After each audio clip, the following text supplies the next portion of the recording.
अस्सलामु अलैकुम। Informative videos में खुश आमदीद। बिस्मिल्लाहिर्रहमानिर्रहीम। बंद कमरा। ये आज से तकरीबन 30 साल पहले का वाक़या है जो मेरे साथ पेश आया था। मैं अपनी नौकरी के लिए सक्खर आया था।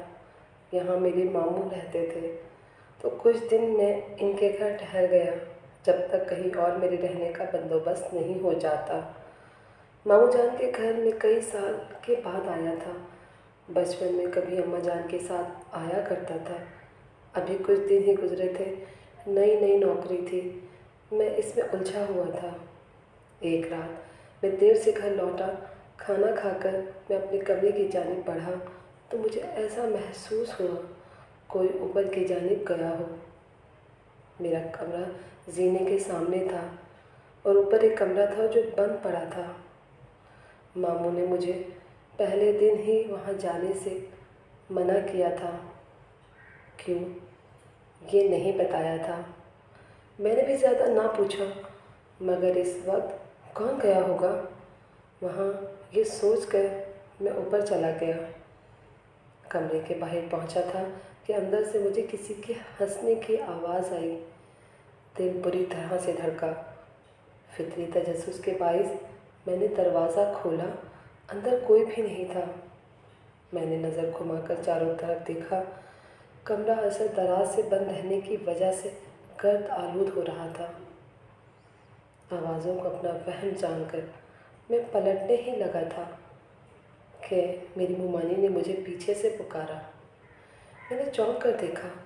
मुझे हैरत भी हुई कि वो कभी सीढ़ियाँ नहीं चढ़ती थी। फिर ऊपर, मगर उन्होंने कहा मुझे ऊपर आते देखा तो मेरे पीछे चल गई।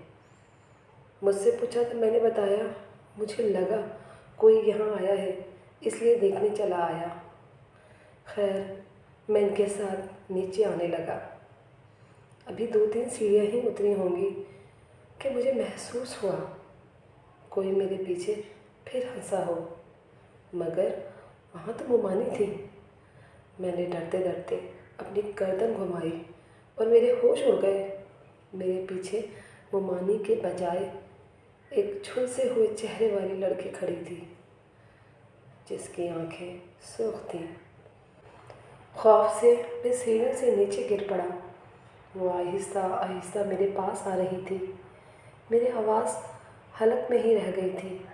बमुश्किल में चीखा तो मेरी आवाज़ पर मुमानी और मामू अपने कमरे से भागते हुए आए। मेरी हालत बहुत गैर हो चुकी थी। मैं नीम बेहोशी में था, मगर मुझे वो लड़की अपने सामने महसूस हो रही थी। मामू शायद समझ चुके थे मुझे क्या हुआ है। उन्होंने मुझ पर दम किया और अपने कमरे में ले गए। कुछ दिन बाद जाकर मेरी हालत बेहतर हुई। मैंने उस रात का तमाम हाल कह सुनाया तो मामू ने मुझे बताया ऊपर बंद कमरे में आसेब है इसलिए वहाँ कोई नहीं जाता, मगर वो किसी को नुकसान नहीं पहुँचाते। तुमने शायद वो दरवाज़ा खोला होगा इसलिए तुम्हारे साथ ऐसा हुआ। इसके बाद मैं जितना वक्त भी इनके घर रहा कभी सीने के पास भी खड़ा नहीं हुआ।